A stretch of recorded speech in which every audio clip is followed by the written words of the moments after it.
এক কাপ বেসন, 1 কাপ চালের গুঁড়ি, 1 চামচ কালো জিরা, 1 চামচ জিরার গুঁড়া, 1 চামচ বেকিং পাউডার। আর ফুলগুলো এরকম করে কাটতে হবে। লবণ আর হলুদ পরিমাণ মতন দেবে, জল দেবে, মানে একদম নরম না হয়, একটু মাখা মাখা টাইপের হয়, সেভাবে জল দেবে। তেল গরম হলে ফুলটাকে এইভাবে মেখে উনুনে দিতে হবে।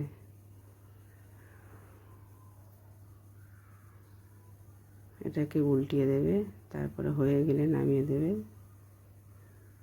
ভিডিওটা দেখার জন্য থ্যাংক ইউ।